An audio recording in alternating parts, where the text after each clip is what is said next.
So one challenge every country has is how to generate enough taxes to pay for its public sector. So the public sector doesn't generate any income by itself, and so you need to have a thriving economy to pay for those public services. And Netanyahu uses this metaphor of a thin man supporting a fat man on his shoulders. The fat man being the public sector, the thin man being the private sector. And the fatter the public sector man gets, the harder it is for the private sector to continue to support him. And this is the case for every country, right? Every country has to work out how to generate taxes to pay for public services.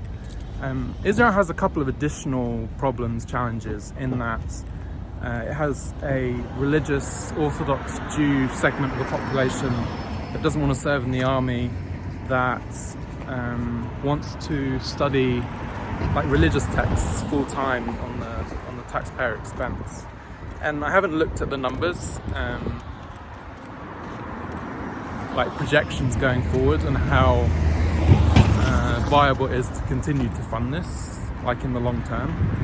This segment of the population also tends to have lots of children, which is great from like a growing the Jewish population aspect, but not so great from a funding, like taxpayer funding projection perspective. So yeah, I don't know how viable that is like longer term, but one way to potentially fund it is always to have a really strong economy, and taking advantage of all the opportunities that the country's economy provides. So Israel is in a really advantageous position in that, due to like long-term thinking of politicians, industry leaders, it's positioned well in that it has a strong technology sector, and has had a number of like acquisition successes over the last decade or so. It also has this massive advantage of having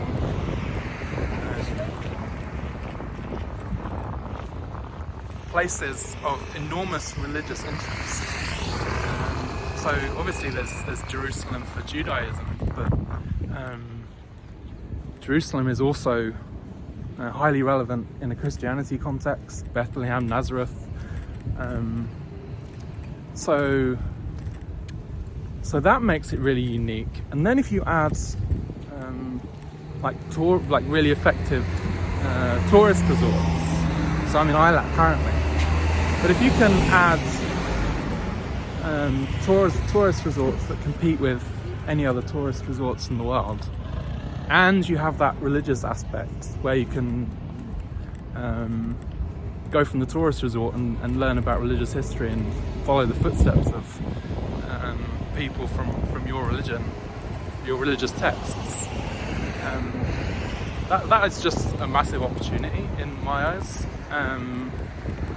There's opportunities for study, potentially foreign students coming to study in Israel and studying at some of the technology-focused universities, Technion in Haifa, and there's a couple in Tel Aviv and Jerusalem.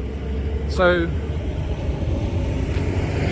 there are lots of opportunities, I think, long-term, economically speaking, to do their best at funding those like public liabilities that are going to continue to increase without some kind of reforms or changes to how many Orthodox Jews are going to live on the taxpayer expense. But I'll end with, this is what's so exciting about being in a place where there's so much building and so much construction happening, is you just don't know what it's going to look like in, say, 5 years, 10 years. Behind me is, I don't know if you can see it, there's some images on what the theme park behind me could potentially look like when it's finished. So it's like virtual reality goggles, wave pools, climbing walls, carousels. It's on the other end. Yeah, like it's like a theme park, potentially coming soon. We'll go over the fence and see what it looks like now. So literally nothing currently. But yeah, only a few decades there was literally nothing here, and look at it now. So yeah, there's lots of opportunities to try and fund those challenging public expenditures going forward, and who knows, like in future it could be very common for Jews, Christians, Muslims to come to Israel as a tourist resort, get the religious fix, get the tourism resort sun and beach fix, maybe get the gambling fix about what the gambling laws are like in Israel, a Las Vegas type thing in Israel, and an interesting study destination, especially for technology and religious history type studies. So yeah, tons of opportunities, some challenges to meet in the future, but you'd think if the opportunities can be seized upon, perhaps it could be made to work.